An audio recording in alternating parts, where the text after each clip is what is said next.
안녕하십니까. 함께 나누는 건강한 지식 닥터빌에서 진행하는 라이브 세미나를 시작하도록 하겠습니다.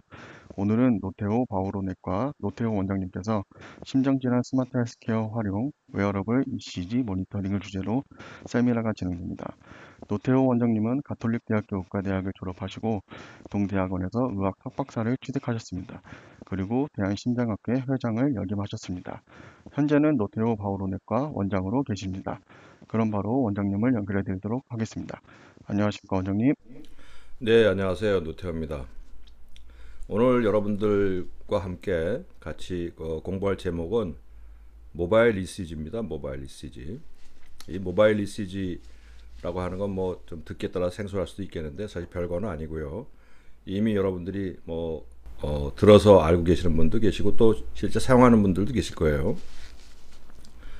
요즘 굉장히 각광받고 있는 싱글릿 패치 심전도에 대해서 이러한 싱글릿 패치 ECG가 등장하게 된 배경, 또 현재 실상은 어떤지 이런 것들을 갖다가 여러분들과 같이 한번 살펴보도록 하겠습니다.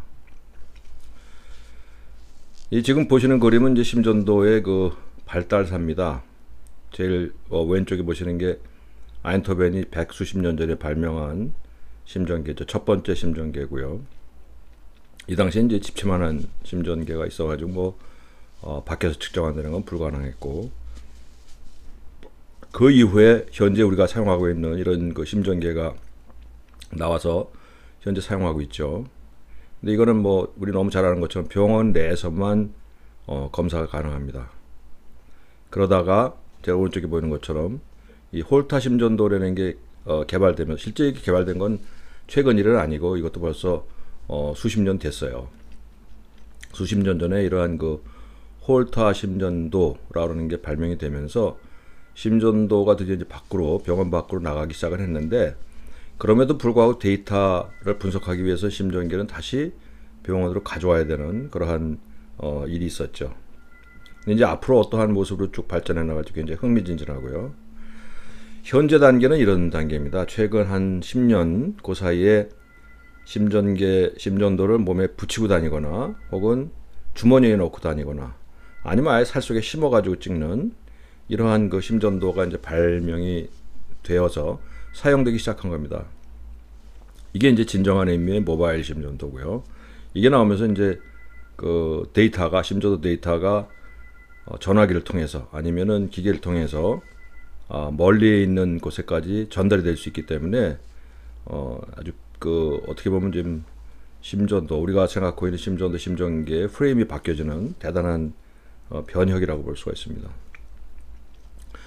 근데 이런 배경에는 심전도를 찍는 기술적 발전이 이제 상당히 큰 역할이 있었고, 그 다음번 배경으로는 이제 심방세동이라는 질병입니다. 심방세동이라고 그러는 부정맥이 이제 각광을 받게 되니까 이 중요성이 커지면서 모바일 심전도가 같이 발전하게 된 걸로 생각을 합니다.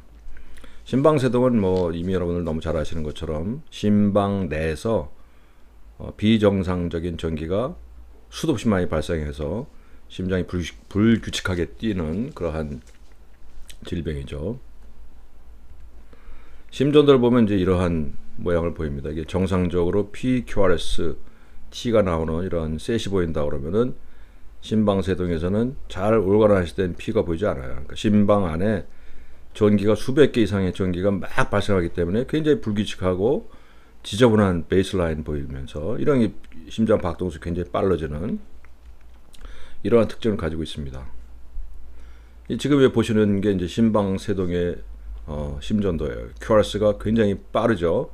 횟수 굉장히 빠르고 굉장히 불규칙하고 QRS 앞에 잘 올가나시된 P 웨이브 보이지 않아요. 이게 이제 심방세동의 특징적인 것인데, 이게 이제 임상적으로 가지고 있는 문제는 심방이 질서정연하게 수축하지 않기 때문에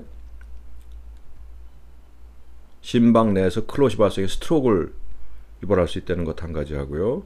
그 다음에 심장 박동이 굉장히 불규칙하면서 빨라지기 때문에 이게 심장이 잘 견디지 못해서 심부전이 임상적으로 이 두 가지가 이제 가장 큰 문제인데, 그 중에서도 이제 가장 중요한 건 스트로크입니다.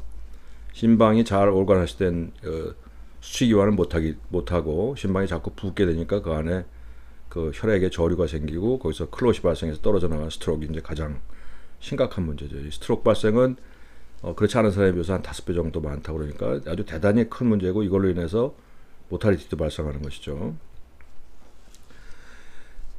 뭐 그 정도 병이라고 생각하면 뭐 그럴 수도 있겠다 싶은데 더 이 헬스 면에서 심각한 문제는 이 병이 증가세가 아주 심각하다는 겁니다. 지금 보시는 거는 이제 심방세동의 발생을 플롯을 한 건데 굉장히 빠른 속도로 증가하고 있어요.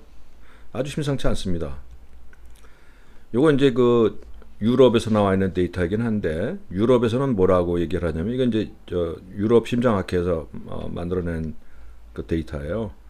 유로피안 앤시스트리얼, 그러니까 유럽인의 후예는 동양 사람은 이거보다 확실히 적습니다. 근데 유럽인의 후예는 자기가 지금 55세라면 55세 이상인 유럽인이라면 아니면 유럽인이거나 뭐 딴 데 가서 살더라도 유럽인의 후손이라면은 3명 중에 1명은 앞으로 심방세동 생긴다는 거죠.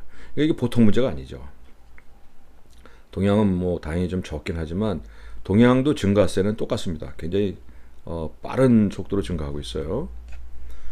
그래서 심방세동의 부정맥은 이미 많아요. 또 앞으로도 이제 계속 증가하는 게 너무나 명백한데 문제는 잘 진단이 되질 않아요. 진단이 쉽지 않은 이유는 이 심방세동 초기에는 특히 패럭시스멀 네이처예요. 생겼다 말았다 하고 또 생겨도 시간이 지나면서 금방 적응이 돼가지고 증상을 잘 느끼지 못하는 경우 굉장히 많아요.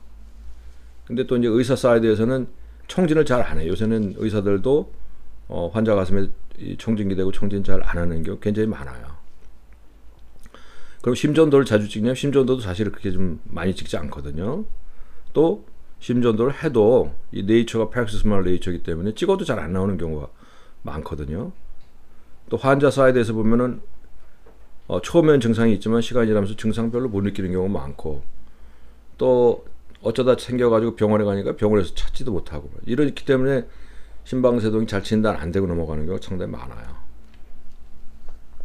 그러면은 증상도 없고 잘 진단이 안 되니까 그러면 이러한 그 무증상 심방세동은 괜찮은 거냐? 이걸 가지고 연구를 해봤는데 결론적으로 말씀드리면은 증상이 있건 없건 심방세동의 네이처나 위험성에 있어서는 뭐 증상이 있건 없건 거의 동등하다. 이렇게 결론이 나오고 있는 겁니다. 심방세동을 이제 이런 식으로 분류를 하거든요. 되게 이렇게 분류해요. First diagnosed. 그러니까 처음 알게 된 심방세동이 있고요. 이건 뭐 언제부터 있었는지 모르지만 하여튼 처음 발견되는 경우, 그 다음 paroxysmal, persistent, long-standing, persistent, permanent 이렇게 했는데 특히 이제 우리가 관심을 가지고 있는 거는 이 발작성이에요. paroxysmal atrial fibrillation이에요. 이건 어떻게 정의되냐면은 발생 7일 내에 저절로 혹은 치료에 의해서 정상 리듬을 회복한 심방세동이에요. 그러니까 치료를 하게 되면 의사가 아니까 어떠한 조치나 뭐가 가능한데 저절로 좋아지거든요. 많은 경우 보면은 심방세동이 생기게 되면은 24시간 내에 절반 정도가 스폰테니스 컨버전 된다고 돼 있어요. 그러니까 가슴이 막 두근거려서 심방세동이 생겼지만 병원에 가봐야지 할 때는 이미 정상으로 돌아와 있는 경우가 굉장히 많다는 얘기죠. 특히 그래서 심방세동이 그 네이처가 처음에는 이제 패럭시스멀 생겨가지고 생겼다 말았다를 반복하다가 생겨 있는 시간이 차츰 길어지고 결국에는 이제 지속적으로 가는 경우가 많기 때문에 특히 초기에는 이게 알기가 참 어려운 겁니다. 심방세동은 심전도가 아주 같지는 않아요. 지금 보시는 이 심전도가 불규칙하고 맥이 굉장히 빠른 심방세동이죠. 반면에 두 번째 거는 불규칙하긴 하지만 횟수가 제일 위에 거보다는 좀 덜해요. 횟수가 좀 덜하죠. 그러면 역시 불규칙하고요. 간혹 이렇게 심방세동이면서 맥박이 느리고 상당히 규칙적으로 나오는 심방세동도 있어요. 이거는 심방세동이 complete AV block이 병발하는 경우고요. 그 다음에 이렇게 심방세동에 보면 베이스라인이 굉장히 지저분하게 나오잖아요. 그래서 이거 보면 심방세동이겠다 생각하는데 반면에 또 어떤 심방세동은 저렇게 베이스라인이 아주 매끄럽게 나오는 경우도 있어요. 심방세동이 한 가지 모습만은 아니고 상당히 여러 가지 심전도 모습을 가지고 있다는 것이고요. 근데 아무리 다양해도 결국 심방세동의 진단은 심전도예요. 그런데 문제는 이 심전도 기록하는 시간이라는 게 불과 10초에 불과하다는 거죠. 이 OPS에서 찍는 심전도 여기서부터 여기까지가 딱 10초입니다. 그러니까 10초, 24시간 중에서 그 10초 이외의 시간, 23분, 59분, 59초 뭐 하여튼 이렇게 59분 뭐 이렇게 나타날 때는 나타나도 당연히 심전도 기록이 안 되죠. 그럼에도 불구하고 심방세동을 자꾸 이제 스크린해야 되는 이유는 심방세동의 중요성 때문에 그렇죠. 심방세동의 중요성이라는 거는 심방세동이 급격하게 증가되고 있다 하는 거 한 가지. 그 다음에 말씀드린 대로 뇌졸중과 관련이 있기 때문에 뇌졸중 환자의 10%에서는 새로운 심방세동이 발견된다.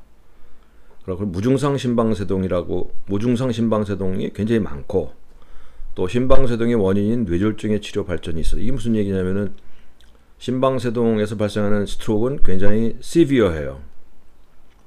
동맥경화로 인한 스트로크인 경우에는 조그만 혈관들한테서 문제가 생기기 때문에 그렇게 시퀄이 심하지 않은데 반면에 심방세동에서는 커다란 클롯이 발생해서 떨어져 나가서 맞기 때문에 큰 혈관을 막으면서 모탈리티도 늘어나고 그다음 시퀄도 굉장히 심하게 돼 있어요. 근데 이제 이게 와파린이나 노악 같은 특히 이제 노악이 새롭게 발명되고 개발해서 사용하기 시작하면서 스트로크 예방에 있어서 상당히 좋은 인사이트를 보여주기 때문에 심방세동이 이제 훨씬 더 중요해진 겁니다. 거기에 더가지고 기술적으로 심방세동을 디텍트하는 툴이 굉장히 발전된 거죠. 이게 이제 심방세동을 어떻게 찾아내는가를 가지고 여러 가지 방법을 가지고 찾아낸 거를 비교를 해본 거예요. 제일 왼쪽에 있는 건 어쩌다 심전도 한번 찍는 겁니다. 한 번 심전도 찍어서 나타나는 경우는 굉장히 드물어요. 이거는 일주일에 2번 찍는 거예요. 일주일에 2번 심전도를 찍었는데 이 정도 좀 늘긴 하지만 택도 없죠. 그러다가 이쪽 굉장히 높은 것들은 뭐냐면은 놓칠래야 놓칠 수가 없는 페이스메이커나 ICD나 아니면은 나중에 나오는 루프 레코더라고 그러는 몸에 심어놓는 기계들은 이제 24시간 내내 모니터하기 때문에 이걸로는 놓칠 수가 없는 거예요. 그래서 심방세동의 진단 툴에 따라 가지고 엄청나게 큰 차이가 있는 겁니다. 심방세동을 스크린하는 툴이 여러 가지가 있어요. 이게 이제 지금 현재 보시는 그림 다 유러피안 하트에서 따온 그림인데 혈압기에서도 심방세동을 찾아낼 수 있어요. 혈압기에서도 디텍트할 수가 있고 또 맥을 만져서도 알 수 있고 진찰만 가지고도 알 수 있고 그 다음에 기기적으로는 이 PPG라고 하는 거 스마트폰이나 아니면은 시계에 이렇게 대고 있으면은 거기서 이제 펄스하는 혈액을 측정을 해가지고 혈액의 반사파를 측정해가지고 알고리즘을 통해 심방세동을 진단하는 방법도 있고요. 그 다음에 이제 이렇게 진짜 심전도를 기술하는 방법도 있습니다. 그 방법으로는 여기 보이시는 것처럼 스마트워치를 이용한 것도 있죠. 또 벨트를 가지고 하는 것도 있고 홀터를 아예 그냥 수일간 다는 것도 있고 그 다음에 병원에서 하는 건 이제 텔레메트리 있고요. 근데 이제 중요성이 큰 거 지금 이제 가장 손쉽게 실제적으로 활용할 수 있으면서 중요성이 커진 게 이제 이 패치형 심전도입니다. 이게 바로 오늘 주된 이야기가 되는 싱글릿 패치형 심전도예요. 그 다음에 ICM이라는 거는 몸에다 아예 심어버리는 거예요. 그래서 사실 홀터가 이제 첫 번째 모바일 ECG죠. 그러다 이제 이벤트 레코더라고 그러는 게 나왔어요. 이거는 필요할 때 손으로 잡거나 아니면은 몸에다 대는 거예요. 그렇게 해서 심전도를 찍고 이거는 우리나라에도 있다가 지금은 이제 더 이상 만들지 않는 것 같고요. 다른 새로운 기계들이 나오면서 그 다음에 이제 지금 아까 몸에다 심는 기계라는 거 이게 크기는 요만해요. USB 좀 날렵하고 작은 USB 정도 크기. 이걸 갖다가 아예 피하에다 심어버리는 겁니다. 그래서 임플란터블 루프 레코더 아니면 임플란터블 카디악 모니터라고 이제 해서 약자로 ICM이라고 부르는 건데 이건 들어가 있으면서 최소한 2년 내지 3년 동안 안에 들어가 있어요. 그래서 밖으로 신호를 보냅니다. 그래서 밖에서 신호를 캡처하게 되면은 부정맥 발생하는 걸 알 수 있는 거예요.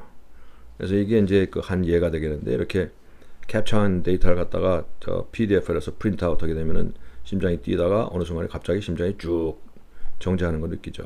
그래서 이제 실신의 원인을 찾을 수 있었다 하는 것이고요.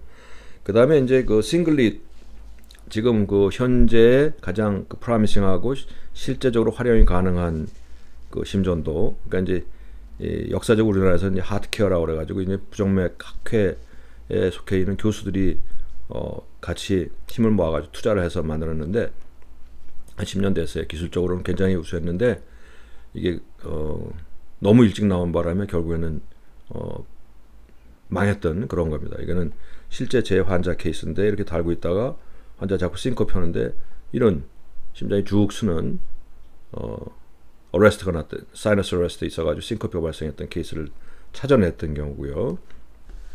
그 다음에 이게 이제 지오 패치라고 싱글릿 패치형 심전도의 거의 효시하고 가깝습니다. 미국에서 나와있는 아이리드미라고 하는 회사에서 만든 지오 패치 다 똑같아요. 이거고 지금 이제 오늘 이 대응 세미나를 통해서 여러분들한테 보여드리는 게 이제 이 시어스라고 하는 회사에서 만들어낸 이게 다 국산 우리나라 회사들입니다. 모비케어라고 하는 패치형 심전도 있고요. 이것만 있는 건 아니에요. 또 AT센스라고 하는 회사에서 나오는 AT패치라고 하는 것도 있고 휴이노라는 회사에서 또 이 메모워치 패치라는 것도 만들었는데 아직 마켓에 잘 나오진 않은 것 같고요. 하여튼 이런 거고요.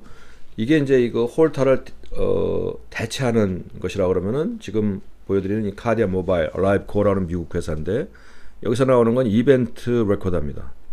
이 밑에 보이는 요 조그만 그 기계를 갖다가 가져다니다가 자기가 증상이 있으면 꺼내서 스마트폰 놓고 밑에서 이렇게 양손을 대게 되면은 심전도가 스마트폰으로 건너가서 심전도를 기록할 수 있는 이런 거고요. 애플워치는 뭐 여러분들 잘 아시고요. 그 다음에 갤럭시 워치도 또 다 같은 심전도를 찍는 것이고 또 이 스카이랩 이것도 역시 한국 회사인데 이 회사는 카트라고 해가지고 반지형으로 만든 게 있어요. 반지형으로 만들어서 PPG 그러니까 펄스를 느껴서 심전도가 아닌 이러한 그림으로 나타내는 것이 처음 나왔고 그 다음에 여기다 또 엘렉트로드를 달아가지고 심전도까지 나오게 하는 것까지 최근에 나왔습니다. 이런 것들이 다 돼 있고요. 뭐 짐작하시다시피 형태는 두 가지가 있어요. 카디아 모바일이라는 건 이벤트 레코더죠. 필요할 때 붙이는 거죠. 이거는 증상 발현 시 작동해서 굉장히 편안을 하긴 한데 증상을 느껴서 대려고 할 때 괜찮아지게 되면 이제 진단이 또 어려워요. 반면에 이제 모비케어 같은 이런 그 홀타 형식은 항상 달고 있어야 되기 때문에 불편하고 장점은 간혹 발생하는 것도 찾아낼 수 있는 그런 장점이 있는 거죠. 여러 가지 스크리닝 툴이 어느 정도 그 효용성이 있는가를 본 건데 실제 보게 되면은 이 12-lead ECG 이걸 가지고 이제 골드 스탠다드로 합니다. 이거에 비교해 가지고 딴 방법들이 얼마나 그 효용성이 있는 걸 봤는데 심지어 펄스 테이킹 맥박만 잘 잡아도 물론 스페시픽하지는 않지만 비교적 센시티브하게 부정맥을 잡아낼 수 있다는 거죠. 싱글리드 맥시멈 98%에 95%까지도 상당히 쫓아갈 수 있다. 시계는 뭐 그보다 좀 떨어지긴 하지만 하여튼 이러한 그 스크리닝 툴들이 아주 엉터리는 아니다 하는 얘기입니다. 이건 이제 시계입니다. 애플 하트스타일 그 애플 시계 스마트워치가 진짜 그 어느 정도 효용성이 있을까를 본 거예요. 그래서 스마트워치로 해가지고 부정맥 이상이 있다라고 한 사람을 갖다가 그 다음에 패치형 심전도를 달았어요. 450명에서 달았어요. 봤더니 450명 중에서 153명에서 심방세동이 발견됐다는 거죠. 그 외에 다른 부정맥들도 발견됐다는 거예요. 그러니까 스마트워치에서 이상이 나왔다 하는 사람들을 진짜 뒤지고 들어가 보니까 그 안에 상당수가 심방세동이 있더라는 거죠. 그러니까 무슨 얘기냐면 스마트워치로 하는 게 우리가 엉성해 보이고 우습게 보일지 모르지만 그래도 그 나름대로 상당한 역할을 할 수 있다 이런 얘기입니다.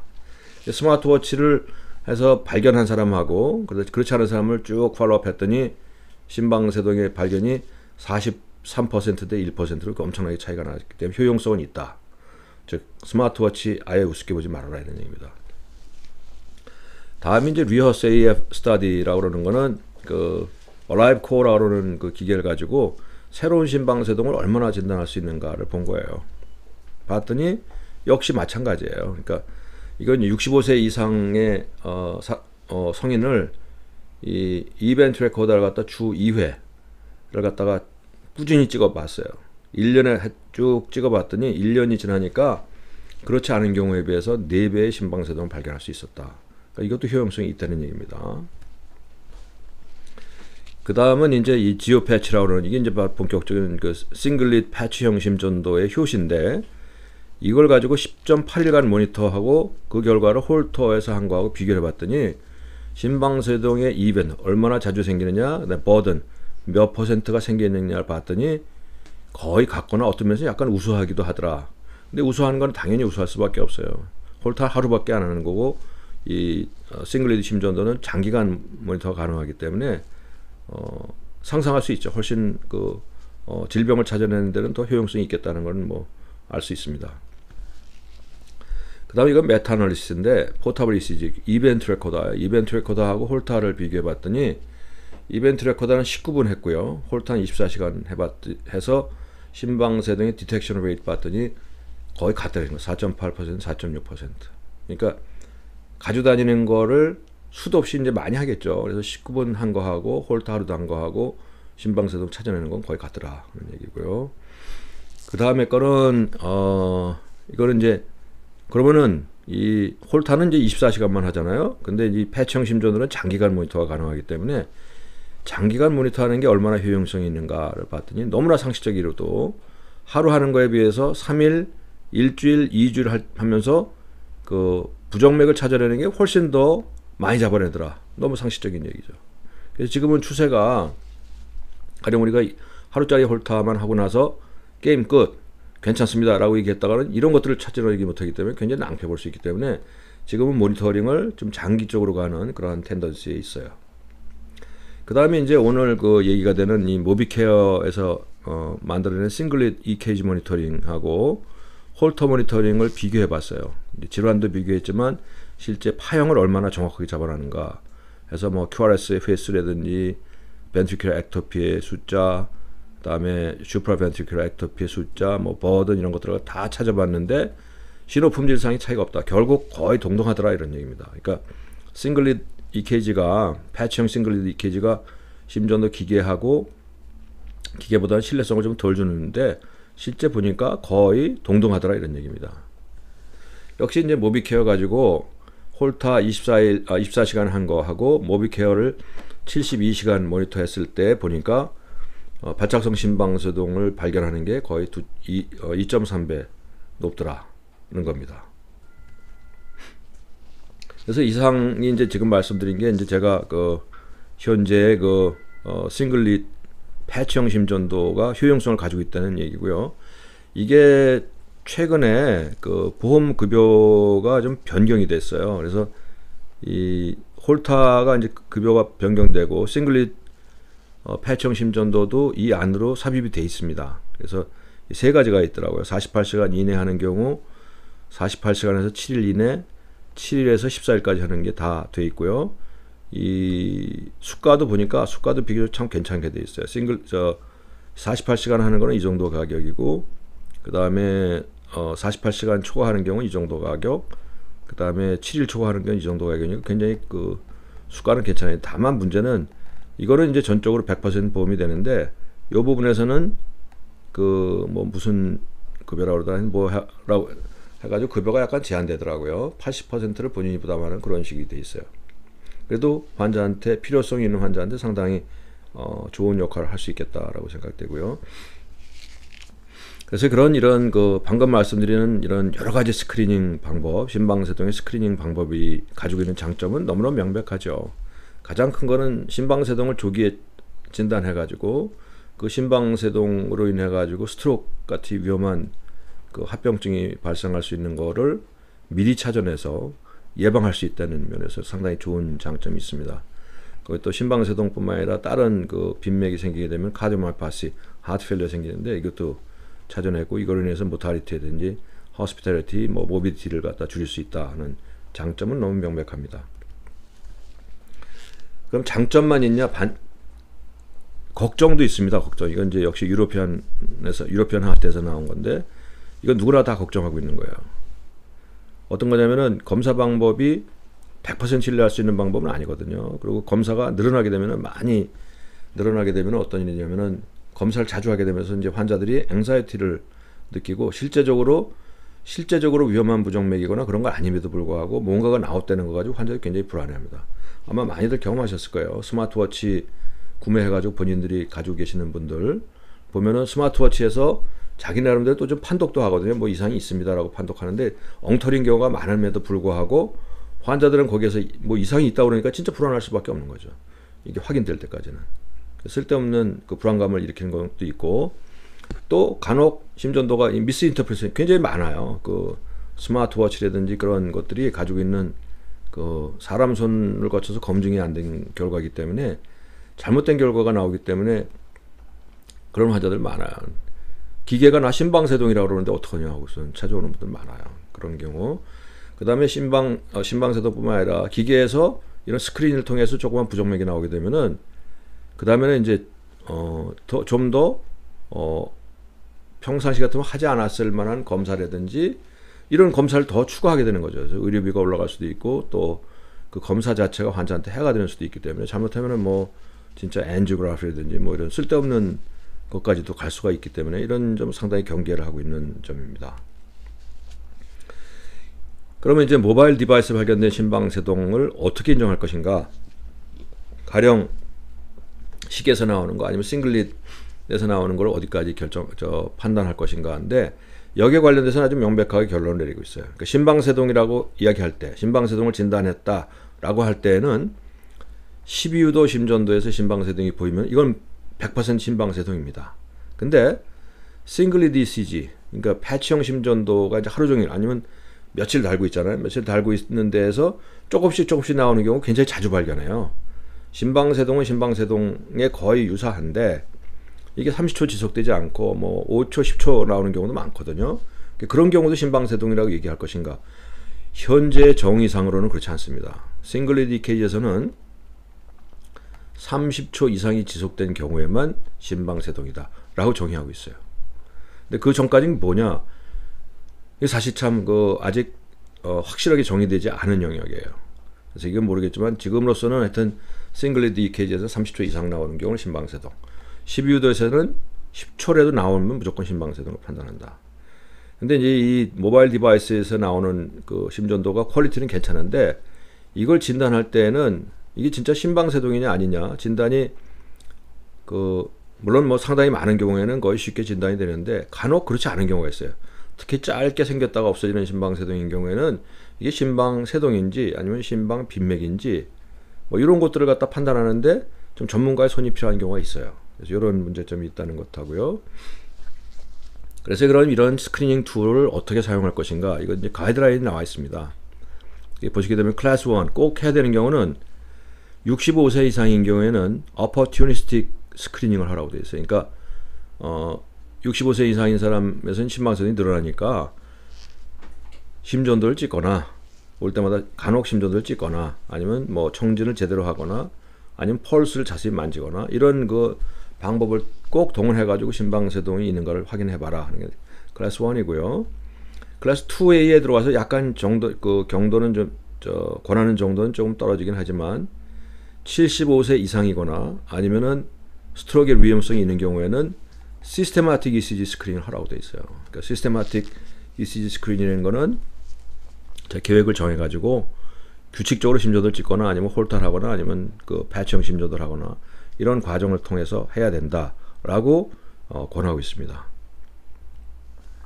지금까지 여러분들한테 좀 말씀드렸는데 결론적으로 말씀드리면은 이 문장을 가지고 이제 결론적인 말씀을 드릴 거예요. 이건 유럽 심장부정맥 학회에서 AF 스크리닝에 관해서 이제 한마디로 표현한 게 있어요. 웨어러블 이건 제가 읽겠습니다. 웨어러블 테크놀로지의 발달로 저렴하고 실제적인 심방세동의 발견과 심방세동 버든 측정 방법이 가능해진다 라고 했어요. 그러니까 이걸 무시하지 마라. 이제 우리가 심방세동 진단하는 데 있어서 12도 심전도 아니면 홀터만 가지고 심방세동을 진단해야겠다는 것에서 앞으로 이러한 식으로 시대가 달라지고 있다라고 이야기를 하고 있는 겁니다. 결론을 말씀드리면은 모바일 심전도는 기존 심전도의 시간 공간적 한계를 뛰어넘는 이노베이션이고 특히 발작성 부정맥의 진단에 결정적 역할을 합니다. 심방세동뿐만 아니라 다른 발작성 부정맥의 진단에 아주 결정적 역할을 하고 심방세동을 조기 진단해서 뇌졸중을 예방하는 중요한 툴로서 작용하고 거기에 더해가지고 이제 전국도자 절제술을 하고 나서 치료의 반응, 리컬 했나 안 했나 이런 걸 평가하는 아주 좋은 수단이기도 하고요. 또 거기에 더해서 원인 불명의 뇌경색, 크립토제닉 스트로크라고 그러거든요. 아무리 따져봐도 딴 원인이 없는데 이런 경우에 심방세동을 진단하는 수단일 수도 있고, 여기에 더해가지고 이제 이게 현재로서는 불가능하지만 실시간 지속적 감시가 되게 되면은 대단한 역할을 할 수 있을 것입니다.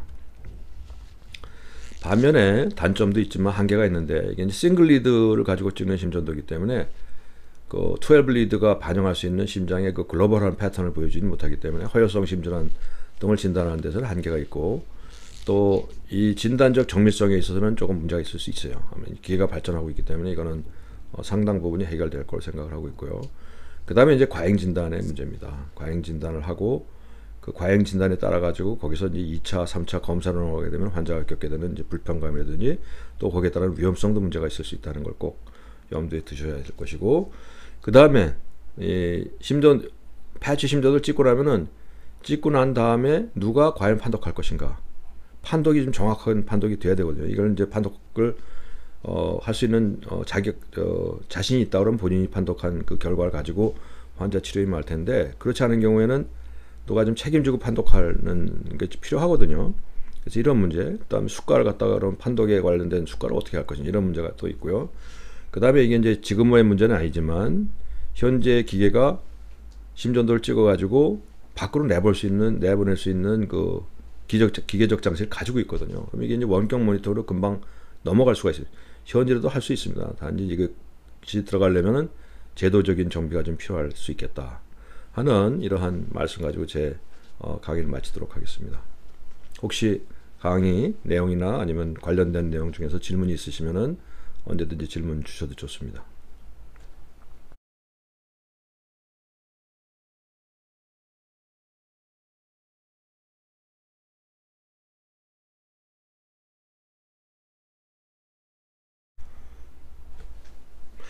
예, 질문이 이제 여러 가지 들어와 있는데요. 우선 44세 여성이고 1년에 2번 정도 어택이 오는 PSVT, 직업은 가정주부, 스트로크 위험성은 높지 않은 걸로 알고 있는데 가장 추천해 주실 치료는 무엇인가요? 이게 이제 PSVT가 틀림없다면요, Regular Narrow Coarse Tachycardia 레이선 한 150 전후에 PSVT가 틀림없다 그러면은, 더군다나 1년에 2번 정도 어택이 온다 그러면 사실은 약이나 이런 거 가지고 치료하는 것보다는 전극도자절제술이 가장 신뢰할 수 있는 치료입니다. 전극도자절제 PSVT에서 전극도자절제술은 성공률이 거의 뭐 97, 8%, 재발 가능성은 2, 3% 정도거든요. 물론 그 시술에 따르는 불편감도 있고 입원은 해야 되지만, 그럼에도 불구하고 이런 경우에는 전극도자절제술을 좀 신중하게 고려할 필요가 있다고 생각합니다. 두 번째, 심방세동 환자에서 레이 컨트롤은 안정심백박수 110회 이상에만 해당하나요? 항부정맥 환자를 항부정맥제를 모든 AF 환자에 사용해도 될까요? 그래서 레이 컨트롤은요, 이 평균 안정시 맥박수보다는 평균 맥박수를 따집니다. 안정시에는 사실은 심방세동 환자에서도 맥박이 110회까지 올라오면 상당히 빠른 편이에요. 그래서 이거는 홀타를 통해 가지고 평균 맥박수를 보고 100회에서 110회 뭐 이 정도를 올라가게 되면 평균 맥박수가 올라가게 되면 좀 빠른 거기 때문에 그것보다 좀 낮추려고 목표를 두고 있고요. 그 다음에 항부정맥 약제를 모든 심방세동에서 사용해봐도 될 거예요. 이건 꼭 그렇지 않습니다. 그러니까 심방세동의 정의가 아까 제가 보여드렸는데, 심방세동이 사실은 항부정맥 약제를 쓴다는 거는 어떤 목적이냐면은 심방세동을 정상으로 돌리겠다는 거거든요. 레이 컨트롤이 아니라 리듬 컨트롤입니다. 근데 리듬 컨트롤을 해야 되는 경우가 있고 레이 컨트롤하는 경우가 좀 달라요. 근데 만일 심방세동이 생긴 지 뭐 10년 이상 넘어갔고 좌심방이 잔뜩 커져 있다 그러면 그거 사실 리듬 컨트롤은 거의 불가능하거든요. 그런 경우에 항부정맥 약제를 쓰는 거는 별로 권할 사항은 아니고요. 그 다음에 웨어러블 기기로 홀타 검사를 할 때 몇 시간 혹은 며칠을 검사하는 게 좋을까요? 24시간 이상이라면 어떤 환자한테 장기간 어느 정도 검사하는 게 좋을까요? 근데 사실 이거는 상황에 따라 달라요. 그래서 환자 개개인마다 다른데, 저는 이제 꼭 환자한테 물어봐요. 증상이 나는 매일 두근거린다, 매일 저녁 두근거린다 그러면 이건 하루짜리만 해도 충분합니다. 근데 그렇지 않은 경우에는 이건 뭐 며칠 전에 그랬고 사실은 뭐 일주일 있다가 그러는 수도 있고 한 달에 두세 번 그런다, 또 지속 시간이 얼마다 그러면 그걸 듣고 그 다음에 판단할 수밖에 없어요. 근데 한 달에 한 번 그런다, 사실 3일짜리 홀타를 해도 안 나타나거든요. 그런 경우 환자한테 설명을 하셔야 돼요. 이러이러한 가능성이 있기 때문에 내가 3일짜리 홀타를 우선 해봅니다. 만일 3일짜리 홀타에서 안 나오면은 그 다음에는 보름을 가지고 있을 수 있는 이벤트 기록기라고 그러는 거를 해보도록 하겠습니다. 그래도 안 나오는 수가 있습니다. 라고 설명을 하고 진행하는 게 좋습니다. 다음, 심방세동 환자에서 리듬 컨트롤 치료로 약제, 카디오 버전, EPS 아블레이션은 어떤 기준을 선택하느냐. 심방세동 환자에서 첫 번째는 리듬 컨트롤이 첫 번째는 약입니다. 클래스 1C의 약물들을 우선 사용하는 거고요. 근데 약을 사용하면서 DC 카디오 버전 동시에 같이 할 수 있어요. 그러니까 DC 카디오 버전, 왜냐하면 DC 카디오 버전하면 당장 돌아오거든요. 돌아오는데 아주 쉽게 말하면 약 효과가 없는 상태에서, 약발이 없는 상태에서는 금방 리커할 가능성이 있어요. 그래서 이런 경우에는 우선 항부정맥 약제 쓰면서 약이 좀 어느 정도 약균이 돌 때 DC 카디오 버전하고 리커하지 않는 걸 기대해보는 방법이고, 아블레이션은 이게 이제 약간 좀 그 문제가 있을 수 있는데, 아블레이션은 모든 심방세동의 치료는 아블레이션으로 이렇게 잘못 생각할 수 있는데 그렇지 않아요.